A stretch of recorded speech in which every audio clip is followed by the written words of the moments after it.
మాట ముచ్చట పూజ శాంతి అంటూ వాళ్ళు గుడికి వెళ్ళినప్పుడల్లా నువ్వు ఏదో ఒక రాద్ధాంతం చేసి సంబంధాలను చెడగొట్టిన మాట అబద్ధమా? అవును, నిన్న భజన జరిగేటప్పుడు తమరు చుర్రుబురులాడుతున్నారు, ఎందుకేనా?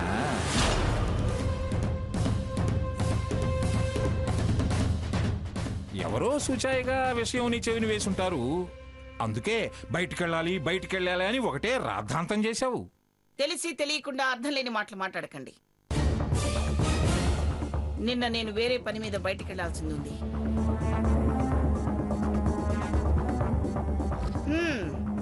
సరే, నిశ్చితార్థం చేశానని చెప్పడానికి వచ్చావా?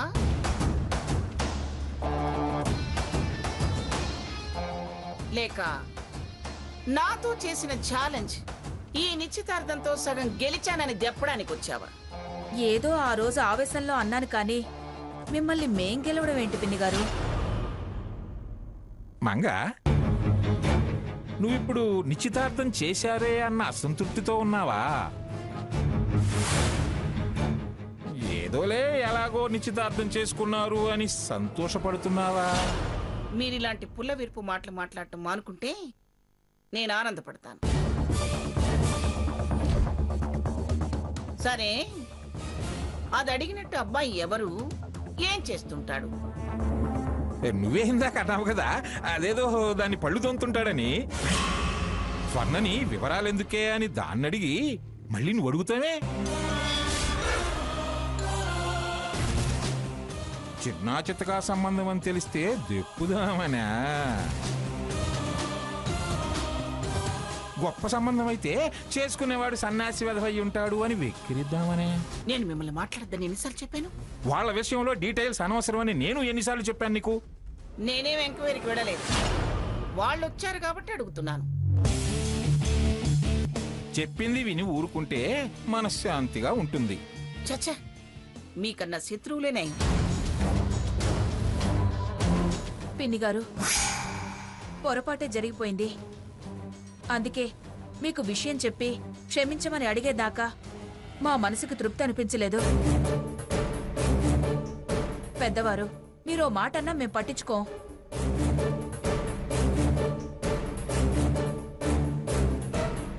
మరి మేం బయలుదేరుతాం పిన్ని గారు. మంచిది. అమ్మయ్యా, డీటెయిల్స్ లోకి పోకుండా త్వరగానే వదిలేసింది. స్వర్ణ, పిన్ని గారు వెళ్ళొస్తామండి, వెళ్ళొస్తాం. మంచిదండి. ఆగు సావిత్రి. మళ్ళీ దీనికి ఏం గుర్తుకొచ్చింది? ఆగమంటుందేంటి?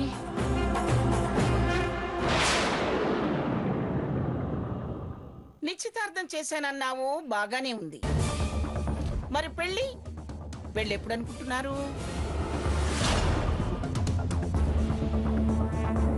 అది కూడా ఇలాగే ఎప్పుడో ఒక రోజు అనుకోకుండా చేసేస్తారా, లేకపోతే 3 రాత్రులైన తర్వాత వచ్చి చెప్తారా?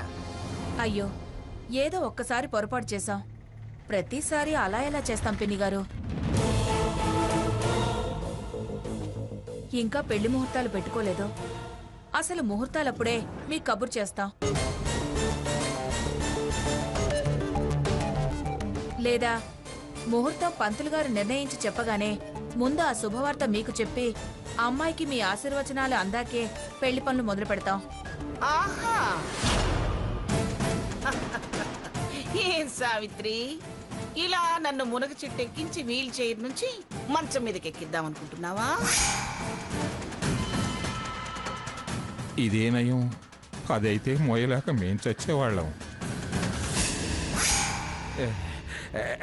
ప్రతిదానికి అలా ఏదో అర్థం తీస్తే ఎలా మంగా?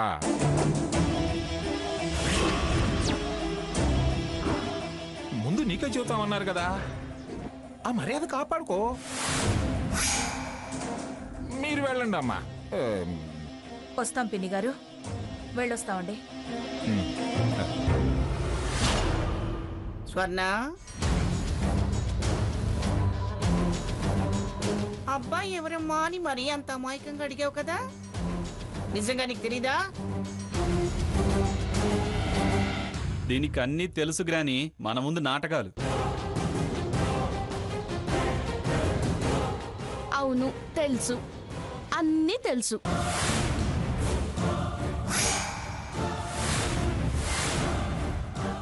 సంబంధం మాట్లాడిందే నేను, కుదిరించిందే నేను. అయితే ఏంటి?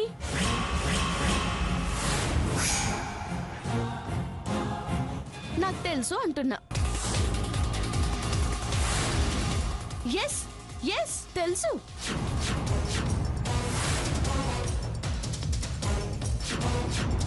అబ్బాయి ఎవరో తెలుసు, అబ్బాయి తల్లి తెలుసు,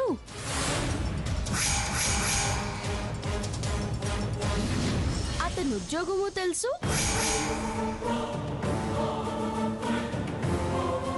జీతము తెలుసు. అన్ని అన్నీ నాకు తెలుసు.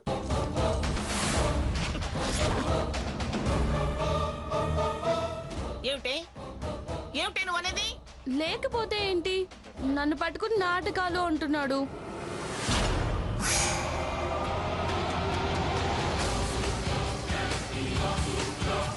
నేను మీ పక్షం అనేగా, నన్ను వాళ్ళు పక్కన పెడుతున్నారు.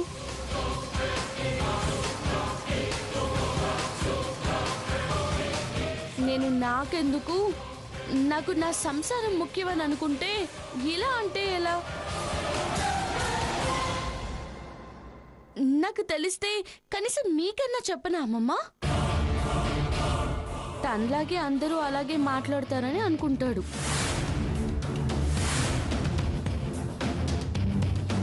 ఛ! ఎంత ప్రేమగా నేను దగ్గర అవ్వాలనుకుంటున్నాను, అంత దూరంగా నెట్టుతున్నాడు.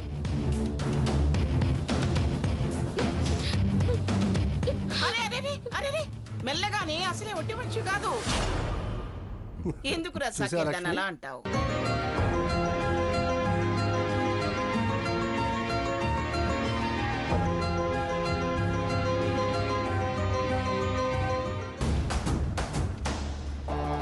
నిశ్చితార్థం అవ్వగానే అంతా అయిపోయినట్టు కాదుగా. పెళ్లి లోపు వివరాలు తెలియకపోతాయా? పిఠాపురం మంగమ్మ గెలవకుండా ఉంటుందా?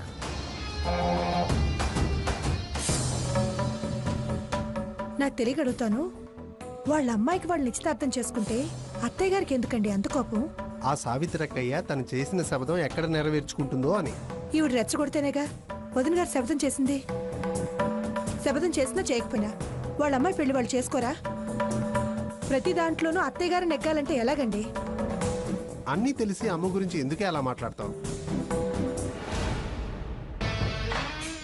నా దగ్గర దాచి నిశ్చితార్థం కూడా చేసేసి అంతా అయ్యాక వచ్చి ఇలా చేసామని చెప్తారా? ఎలా అయినా సరే వాళ్ళని మళ్ళీ ఇంటికి పిలిచి ఆ పెళ్లి కొడుకు వివరాలు మొత్తం లాగాలి. నన్ను గురిడి కొట్టించాలనుకుంటున్న వాళ్ళ నోటితోనే మొత్తం వరుసగా ఒక్కొక్కటి కక్కించాలి. సావిత్రి రామచంద్రయ్యలు బయటపడరు.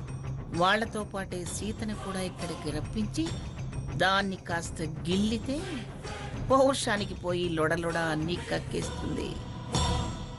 అప్పుడు ఎటు నుంచి వెళితే సావిత్రి శపథం నెరవేరకుండా ఉంటుందో ఆలోచించచ్చు. నన్ను కాదన్న వాళ్ళు ఎలా బతకాల్సి వస్తుందో తెలిసొచ్చేలా చెయ్యాలి. వదిన గారు, వదిన గారు, సీత.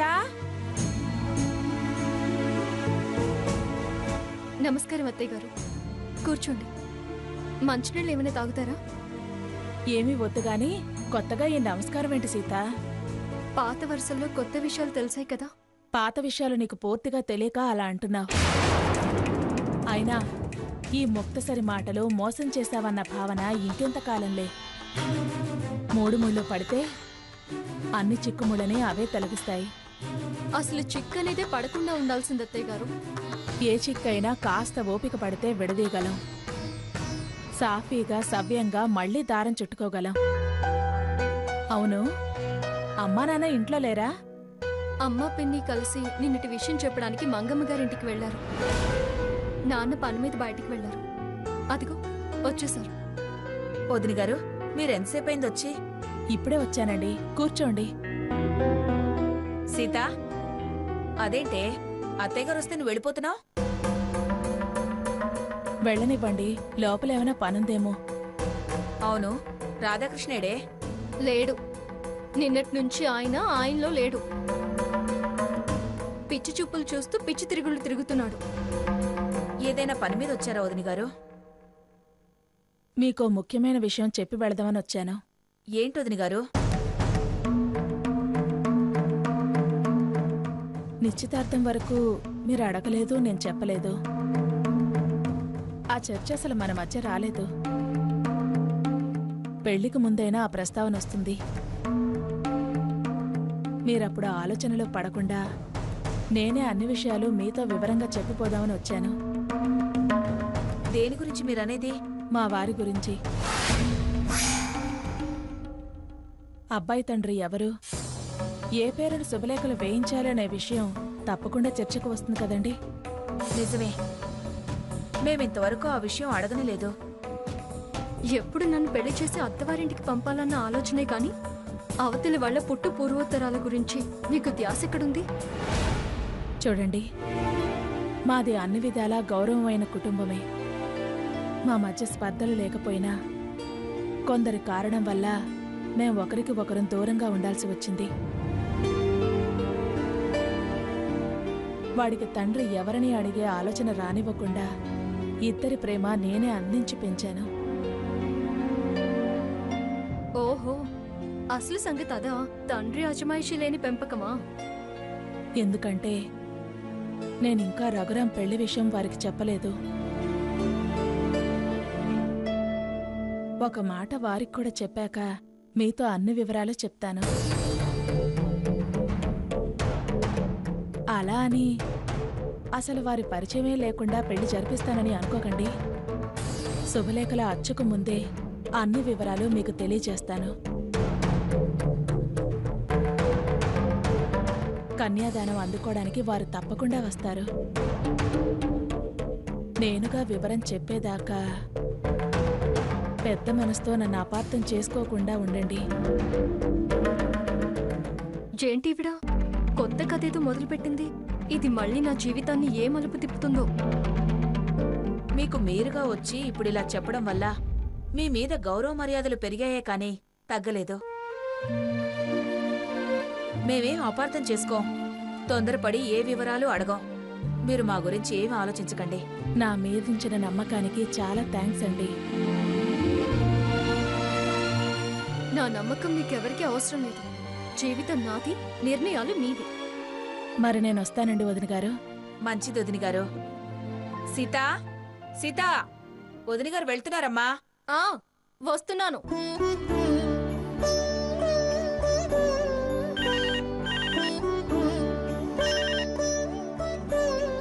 హలో సావిత్రి, పెళ్లి కావాల్సిన వాళ్ళ గురించేనా నీ ఆలోచన? పెళ్ళైన వాళ్ళ గురించి ఏమీ ఆలోచించవా? ఏ, ఇది నీ కూతురు కాదా? ఏ, అయ్యో అలా అంటారేంటి పిన్ని గారు? నా కూతురు కాకపోవడం ఏంటి? మరైతే ఇప్పటిదాకా నీ నుంచి ఏ వార్త రాకపోవడం ఏమిటి? వచ్చావు, పెద్ద కూతురు నిశ్చితార్థమైందని చెప్పి వెళ్ళావే గాని చిన్నదాని శ్రావణ మంగళవారం నోము గురించి ఒక్క మాటైనా చెప్పలేదే? అది ఏమిటా నసుగుడు? నువ్వు రాగానే ఆ విషయం చెప్పడానికి వచ్చావేమో అనుకున్నాను. నేను తర్వాత ఆ మాట ఈ మాట మాట్లాడి ఆ విషయం మర్చిపోయాను. పోనీ ఫోన్ అయినా చేసి చెప్తావేమో అనుకున్నాను. అది లేదు. ఏ, తొలి సంవత్సరమే సాంప్రదాయాల్ని తప్పుతావా? నువ్వు రాగానే ఆ విషయం చెప్పడానికి వచ్చావేమో అనుకున్నాను. నేను తర్వాత ఆ మాట ఈ మాట మాట్లాడి ఆ విషయం మర్చిపోయాను. పోనీ ఫోన్ అయినా చేసి చెప్తావేమో అనుకున్నాను. అది లేదు. ఏ, తొలి సంవత్సరమే సాంప్రదాయాల్ని తప్పుతావా? అది కాదు పిన్ని గారు, అది నెల తప్పుంది కదా అని. తప్పితే 5వ నెల దాటేదాకా అభ్యంతరాలుండవని నీకు తెలీదా? ప్రతిదీ ఇలా నేను చెప్పాల్సిందే గాని ముందుగా నువ్వేమీ చేయవా? అలాగే పిన్ని గారు, నోములు పట్టిస్తాను. రేపొచ్చి దాన్ని తీసుకొస్తాను. ఎక్కడికి తీసుకెళ్లేది? అక్కడ అన్నిటికీ వెతుకులాటే కదా. శనగల దగ్గర నుంచి ఆ ఇంటికి ఈ ఇంటికి అప్పులకెళతావు. అక్కడికేం అవసరం లేదు. రేపు పొద్దున్నే వచ్చి నా కళ్ళ ముందే నా మనవరాలతో నోము పట్టించి వెళ్ళు. అలాగే పిన్నిగారు. అలాగే అని ఊక్కుంటున్న ఒక్కదానివే రాకు. కనీసం పుట్టింటి ముత్తైదువులుగా మీ ముగ్గురైనా రండి. సరే పిన్నిగారు. కాస్త పెందలాడే రావాలి మరి. వస్తాను, తప్పకుండా వస్తాం పిన్నిగారు.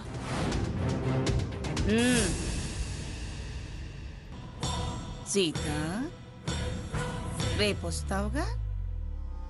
నీ చేత ఎలా నిజం చెప్పిస్తానో చూడు. ఏంటట? స్వర్ణ చేత శ్రావణ మంగళ గౌరీ వ్రతం చేయించవా అని గదమాయిస్తున్నారు. తొలి సంవత్సరమే సాంప్రదాయం మర్చిపోతే ఎలా అని తప్పు పడుతున్నారు. మీరు తీసుకొస్తాను అంటే వద్దన్నట్టున్నారు. అవును, అందర్నీ అక్కడికే వచ్చి నోము పట్టించి వెళ్ళమని ఆర్డర్. పుట్టింటి ముగ్గురు ముత్తైదువులు పెందలాడే రమ్మని ఆర్డర్ వేసింది. వెళ్ళండి, దానికెందుకు ఆలోచన? నేను మాత్రం రానమ్మా. ఇది ఇలా అంటుందనే నా ఆలోచన. ఏం సీత, నువ్వెందుకెళ్ళవు? నిశ్చితార్థం విషయం తెలిసింది కదా, అందుకే ఈ వంకతో నన్ను అక్కడికి పిలిచి అవమానించడానికి పథకం వేసింది. సీత, ఎవరు ఏ పథకం వేసినా నిన్ను అవమానించడానికి నువ్వు చేసిన తప్పే ఉందమ్మా. ఆవిడ అవమానించడానికి మన తప్పుతో పనిలేదు. పని కట్టుకొని ఏదో ఒక తప్పు మేదేసి 10 మందిలో అనరాని మాటలు అంటుంది. ఆవిడేదో అంటే పడాల్సిన అవసరం నీకిప్పుడు లేదు. నిశ్చితార్థంతో నువ్వు మా ఇంటి పిల్లవయ్యావు. ధైర్యంగా సమాధానం చెప్పు. అయ్యో వదిన గారు, మామూలుగానే వాళ్ళిద్దరి మధ్య పచ్చగడ్డి వేస్తే మాడిపోతుంది. మీరింకా దానికి ఇలా చెప్తే అక్కడ నా కూతురు ఇంకొకళ్ళున్నారు. దాని గురించి ఆలోచించండి. నిశ్చితార్థంతో నువ్వు మా ఇంటి పిల్లవయ్యావు. ధైర్యంగా సమాధానం చెప్పు. అయ్యో వదిన గారు, మామూలుగానే వాళ్ళిద్దరి మధ్య పచ్చగడ్డి వేస్తే మాడిపోతుంది. మీరింకా దానికి ఇలా చెప్తే అక్కడ నా కూతురు ఇంకొకళ్ళున్నారు. దాని గురించి ఆలోచించండి. మీరేం భయపడకండి. కావాలని పంచాయతీ పెట్టుకోమని నేనేం చెప్పడం లేదు. అసలే ముందు పెళ్లి కార్యక్రమం ఉంది. రెచ్చగొట్టి కొత్త చిక్కులు తెచ్చుకోవడమే. అమ్మా, ఏ చిక్కులు రావు. నేనేమీ మాట్లాడను. ఎవరితో ఎలా నడుచుకోవాలో నాకు బాగా తెలుసు. మీరేం భయపడకండి. విన్నారుగా, అదే సీత అంటే. మరి నేను వెళ్ళొస్తానండి. ఆ సీత, ఇందాక మా వారి విషయంగా మీ అమ్మగారితో చెప్పిన మాటలన్నీ నువ్వు వినే ఉంటావు. నమ్మకాలు దూరం చేసుకోకమ్మా. కాలం నీకు మంచి చేస్తుంది. ప్రమాణ పూర్తిగా చెప్తున్నాను. మా మనసులో నీకు మంచి చేయాలనే ఆలోచన తప్ప మరో దురుద్దేశం లేదు. వివాహ మంత్రాలకు కట్టుబడే నీ వేలందుకుంటాడు మా అబ్బాయి. నిదానంగా ఉండగలిగితే సంతోషాలన్నీ నీ సొంతం అవుతాయి. వస్తానమ్మా. వస్తానండి. మంచిదండి, వెళ్ళొస్తాను.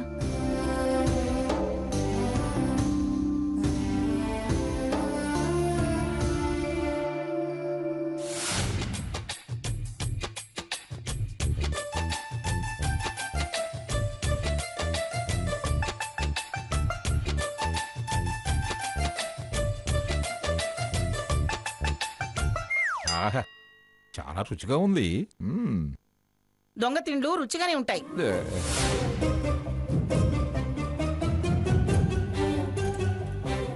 ఏమయ్యా అలా స్వీట్లు తింటున్నావు? నీకు షుగర్ ఉందన్న విషయం మర్చిపోయావా? మంగ, ఇది పెద్దగా స్వీట్గా లేదే, చాలా లైట్గా స్వీట్గా ఉంది. వాటి స్వీటు ఇప్పుడు తెలీదు, మంచాన పడ్డప్పుడు తెలుస్తుంది. అవి వాళ్ళిచ్చిన గుళ్ళో తిరణాల సరికేగా. అవి మీలాంటి వాళ్లే మెచ్చుకుని తినేది. ఇలా ఇవ్వండి, ఆ డబ్బాయిలా ఇవ్వండి. ఎంత బాగా ముందు పెట్టుకుని కూర్చొని తింటున్నారు. లక్ష్మి, లక్ష్మి, అత్తయ్య, ఈ లడ్డూలు తీసి బయటపడే. దాచిన లడ్డు కూడా ఇచ్చేయండి. తీసుకెళ్ళు. గ్రానీ గ్రానీ, ఏమిట్రా? రేపు వైజాగ్కి పీఠాధిపతులు వస్తున్నారు. రేపెళ్ళి కలుద్దామా?